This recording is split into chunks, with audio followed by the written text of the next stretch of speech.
He told me his mom and sister would only stay for a few days, but 2 months later, they tried to take my kids without asking. So I packed our bags and left without saying a word.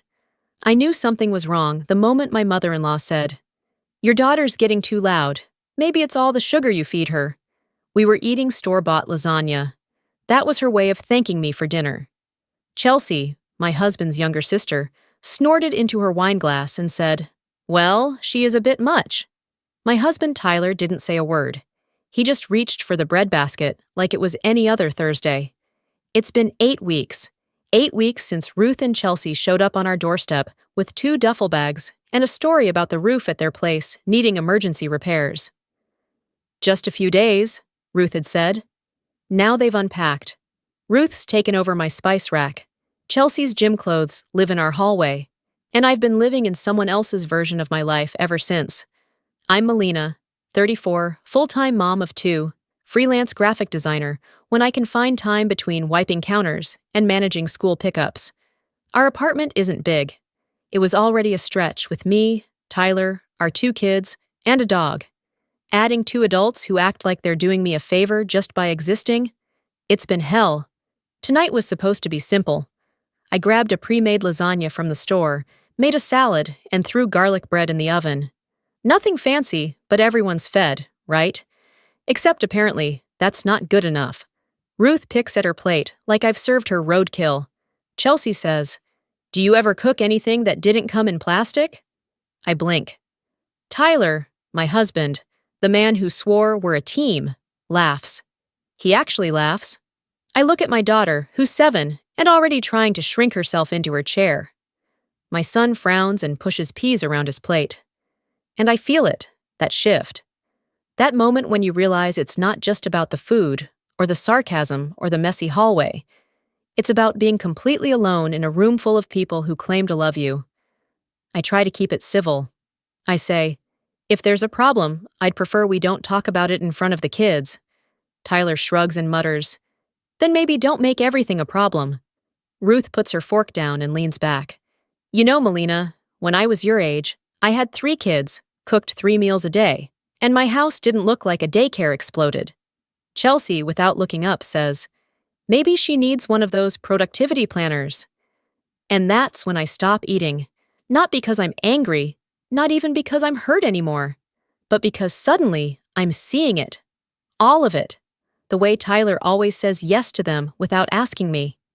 The way Ruth critiques everything I do under the guise of just trying to help. The way Chelsea leaves her makeup on our bathroom counter and her laundry in my kids' playroom. I stand up slowly. I gather plates. My hands shake, but I keep my voice steady. Ruth says, "You look upset." I say nothing. Chelsea laughs. "Melina's having a moment." Tyler says, "Don't be dramatic." I carry the plates to the sink, rinse them one by one, heart pounding so loud I barely hear the water. The kids slip off to their room. I hear the click of a tablet, the soft sound of a cartoon starting. They've learned how to disappear, too. When I come back to the table, Ruth's sipping her wine like nothing happened. Chelsea's scrolling on her phone. Tyler is finishing the garlic bread. He looks at me and says, "What's for dinner tomorrow?" I pause. I could scream. I could throw the dish towel. I could walk out. Instead, I smile, just a little, and say, "Why don't you ask your mom?" And then, I walk into the bathroom, lock the door, sit on the edge of the tub, and for the first time in my life, I hit record on my phone's voice memo app. I sat there in the bathroom, holding my phone like it was some kind of weapon. Not shaking, not crying. Just still. There's a certain kind of quiet that comes after humiliation. It's not peace. It's not numbness. It's like watching a storm wreck your house from behind a locked window and realizing you were the one who left the door open. Outside the bathroom, I heard laughter. Ruth said something I couldn't make out, followed by Chelsea's high-pitched giggle. Then Tyler's voice. "She's always been like this. Oversensitive, moody. She'll be fine by morning." My thumb pressed harder into the screen, still recording. I didn't sleep that night. I stayed up, scrolling through photos on my phone. Pictures of birthday parties I planned. Halloween costumes I sewed myself, lunches I packed with stupid little notes because I thought it mattered. It used to feel like love. Now it felt like proof. Proof that I tried. That I gave more than I got. That I was never the one making everything difficult. The next morning, no one mentioned the fight. Not Ruth. Not Chelsea. Not Tyler. Chelsea asked if we had almond milk, like I was the house manager. Ruth said she needed to use the car for a few errands, and took it without asking. Tyler was scrolling through his phone at the kitchen counter, sipping coffee like nothing happened. I made toast for the kids, tied my daughter's shoes, reminded my son to grab his library book. I did all the same things, but I wasn't in the same place. Later that afternoon, while I was folding laundry in the hallway, I overheard Ruth talking on speakerphone. She was in the living room with Tyler. She said, "She's dragging this out for attention. Honestly, if she doesn't want to be a mother and a wife, maybe she should have thought about that before popping out 2 kids." Tyler didn't defend me. He said, "She'll snap out of it once she realizes no one's playing her little game." I dropped the laundry basket. The sound echoed.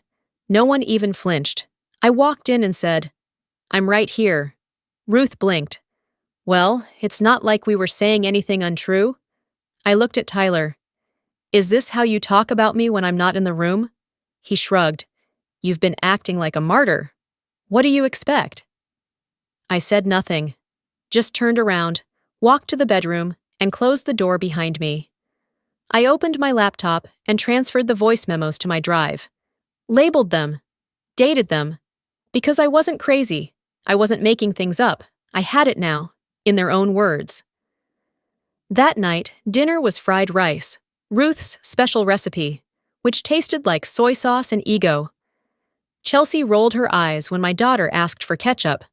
Tyler told the kids to be quiet when they asked if we could play a board game after. And me? I watched. I watched as my husband laughed too loud at his sister's jokes, as my mother-in-law criticized my son's table manners, as my kids slowly stopped speaking. After the dishes were cleared, Ruth poured wine and settled into my spot on the couch like she owned it. Chelsea started a movie, something loud and dramatic. Tyler sat next to his mother. I didn't join them. Instead, I walked down the hall, picked up the baby monitor from the kids' room. Yes, they're older now, but I kept it out of habit, and moved it into the living room. Then I went back to my room, pulled out my phone, and turned on the other end of the monitor. I sat there and listened. Heard Ruth say, "If Melina leaves, you know she'll take the kids, right?" Heard Tyler say, "Good luck to her. She can't even handle them when I'm home." Heard Chelsea laugh and say, "What's she gonna do? Move back in with her mom?" Tyler's voice dropped to a whisper, but I still caught it. "She's not going anywhere. She doesn't have it in her." I stared at the ceiling and smiled, because that's when I knew they had no idea who they were dealing with. The next few days were quiet, in that eerie way right before a storm hits. No one mentioned the monitor. No one asked why I wasn't talking much, but I knew they noticed. Ruth had this habit of glancing at me like I was a spilled drink she didn't want to clean up, and Chelsea stopped leaving her dirty plates on the counter. Tyler, though, he doubled down. He came home from work on Wednesday and immediately started complaining about the dishes in the sink. I was folding laundry in the hallway, clothes that weren't even mine, and he just walked past, eyes locked on that one cereal bowl like it was a personal attack. "What exactly do you do all day?" he asked. I didn't answer. Not because I didn't have one, but because I'd learned something new about silence. It makes people uncomfortable. It forces them to hear themselves. He went on for a while, about how tired he was, how stressed, how ungrateful I'd been. He said, "You act like you're a victim, but you've got it easy. My mom and sister are just trying to help, and all you do is sulk." I folded a pair of tiny socks, said nothing. He slammed the bathroom door. Later that night, I found Ruth going through our mail. Our mail. She was sitting on the couch with a stack of envelopes in her lap, like she was sorting her own bills. I asked what she was doing, and she didn't even look up. "Making sure things aren't getting neglected," she said. I blinked. You don't live here. She smiled. Well, someone's got to act like the adult in this house. That's when something inside me snapped. Not loudly, not dramatically, just quiet and final, like the sound of a door clicking shut behind you. I waited until the kids were asleep. Then I packed a small suitcase. Just the essentials. Pajamas, toothbrushes, favorite stuffed animals, a folder with important documents I'd collected over the last week, school records, insurance cards, birth certificates. I wasn't leaving yet, but I was done pretending this was still my home. I moved the suitcase to the guest closet, and then I sat at the kitchen table and made a list. Everything I did, every appointment I scheduled, every chore I handled, every meal, every errand, every hour spent keeping this house alive while everyone else treated me like I was just there. I didn't even realize Tyler had walked in until he spoke. What's that? I covered the list with my hand. Nothing. He stepped closer. You're acting weird. Is this about dinner again? I looked up. He genuinely had no idea. I said, Do you even know what day the kid's next dentist appointment is? He frowned. Why would I? Exactly. He walked away, muttering something about how I was spiraling again. I stayed at the table, staring at the clock. At 10:47 p.m., I got a text from my friend Tasha. Earlier that week, I'd asked if she knew anyone with a spare room. Her message said, I asked around. My cousin's out of town for 2 months. You want the keys? I stared at the screen, felt the thud in my chest, and typed, yes. The next morning, Tyler left early for work. Chelsea was still asleep. Ruth was in the kitchen, reheating coffee and humming like she ran the place. I went into the kids' room and quietly woke them up. I said, We're going on a little trip, just us. Pack your backpacks. Bring your favorite things. They didn't ask why. They just smiled, like they'd been waiting for me to say it. We left without saying goodbye. I didn't even take my charger, just walked out the door, 2 kids by my side, hearts pounding. By noon, we were at Tasha's cousin's apartment. Small, a little dusty, but quiet. Safe. At 12:43, Tyler texted me. Where are you? I didn't answer. At 1:12, Ruth called. I let it ring. At 2:07, Chelsea texted. You really just ran away like a coward?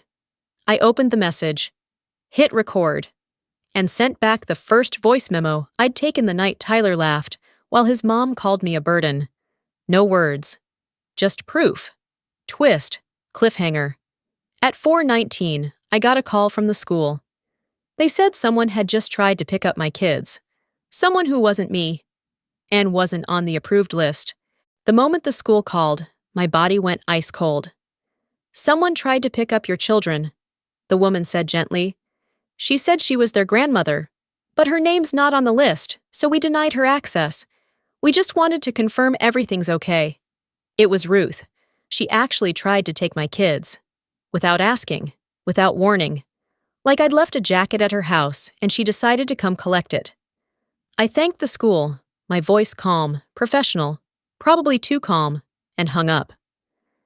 Then I sat down in the middle of Tasha's cousin's living room, surrounded by our backpacks and half-unpacked clothes, and just shook. Not cried, not screamed, just shook.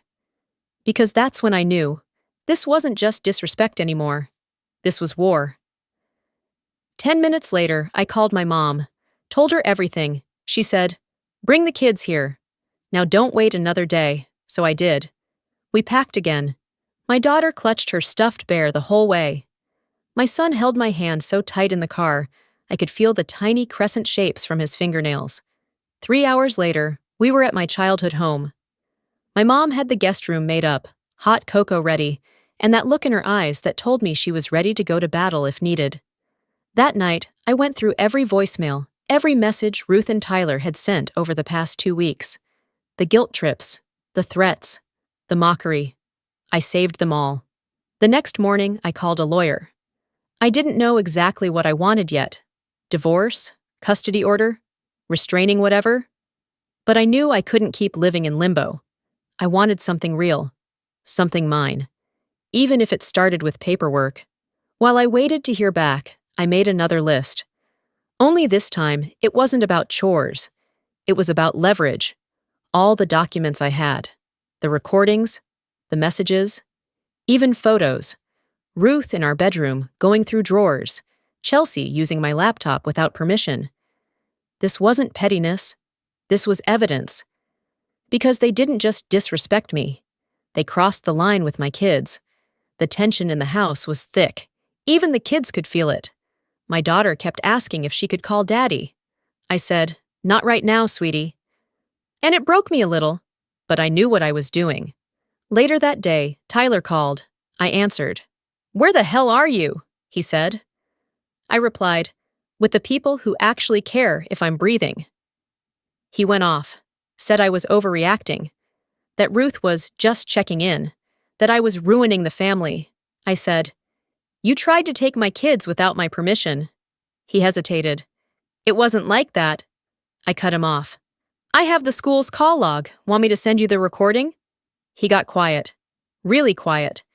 Then he tried a new angle. "Let's just meet. Talk it out. No lawyers." I laughed. "You don't get to pick the rules anymore, Tyler. You forfeited that privilege when you let your mom treat me like trash in my own home and laughed while she did it." He started to yell again, but I hung up. 5 minutes later, my phone dinged with a new voicemail. It was from Ruth. She said, "You ungrateful little girl. You think taking the kids away makes you a good mother? You think running to your mommy makes you strong?" Then she said the words that flipped a switch in me. "If you were my daughter, I'd have slapped that attitude out of you years ago." I played it back 3 times, let it sink in. And then I forwarded it to my lawyer, to the school, and finally, to Tyler, with one line of text. "If you want joint custody, this is a bad start." Twist, shocking reveal. An hour later, my lawyer called. He said, "There's something you should know. Your husband already filed for separation 2 days ago, but he didn't list the kids." I froze. "What do you mean?" "He filed as if he was childless. No mention of custody, no mention of them at all." I couldn't breathe. He hadn't just planned to leave me. He'd planned to take everything else and leave them behind. The moment my lawyer told me Tyler had filed for separation, without even mentioning our children, something inside me snapped, not in a fiery, explosive way. It was colder than that. Calculated, like a final chess move I didn't even know I'd been planning. I stared at the wall for a long time after the call ended. And then I stood up, walked outside to my mom's tiny back porch, and made a list. Not for chores, not for revenge, for closure. Step 1. I sent the voicemail from Ruth to the school board. I explained the incident. I attached the call log. I asked that she be permanently banned from pickups. Step 2. I filed an emergency custody motion. My lawyer worked fast. We had everything: texts, voicemails, recordings. The school confirmed Ruth's unauthorized pickup attempt. It wasn't just emotionally abusive anymore. It was legally reckless. Step 3. I posted. Not here, not on Reddit, not yet, but on Facebook. 1 photo, 1 paragraph. It was me and the kids at my mom's, smiling over pancakes, with the caption, "Turns out peace looks a lot like a dining table without judgment. Thank you to everyone who supported me, while I choose safety and sanity over silence." I didn't name names, but everyone knew. Mutual friends messaged. People who used to brush me off as overly sensitive apologized. Even Tyler's cousin messaged me and said, "We always knew Ruth was awful. I'm sorry you went through that." I stayed silent on the legal stuff, but the social fallout began immediately. 3 days later, Tyler texted me, "What the hell are you doing?" I didn't respond. That week, we had our first court appearance. Tyler showed up late, wore a suit 2 sizes too big, and the same smug expression I'd learned to hate. His lawyer tried to argue I'd manipulated the situation and alienated the children. But then we played the voicemails. The one where Ruth said she'd slap the attitude out of me. The one where Chelsea mocked our daughter. The one where Tyler laughed as his mom trashed me. She can't even handle them when I'm home. Silence in the courtroom. Even the judge looked up. Then he said flatly, "You filed for separation without acknowledging your own children. You let your family undermine your partner's authority. And now you expect shared custody?" Tyler didn't say a word. I was granted temporary full custody that day. A formal evaluation was scheduled. Ruth and Chelsea were barred from unsupervised contact. Outside the courthouse, he followed me to the parking lot, said, "You made me look like a monster." I turned to him. "I didn't have to. You did that yourself." I got in the car, shut the door, and didn't look back. Weeks passed. My kids started laughing again. My daughter no longer flinched at raised voices. My son drew a picture of our new house and labeled it home. And me, I started breathing like I hadn't in years. I went back to work, small jobs at first, then bigger ones. Tasha helped me move into a short-term rental near my mom. I kept documenting, kept healing. Slowly. A month later, Tyler sent one final message. "I want to try again. I miss the kids. I miss you." I didn't even open it. I just deleted it. Because I finally understood. You don't owe a second chance to someone who was fine watching you drown, and you don't rebuild your life by dragging back the wreckage that broke it. I didn't just leave the fire. I learned how to carry water. If this story hit home, or you've ever had to reclaim your peace from people who swore they loved you, comment the number 2 so I know I'm not alone. And if you want more stories like this one, don't forget to subscribe. Because sometimes the quietest voices have the loudest truths.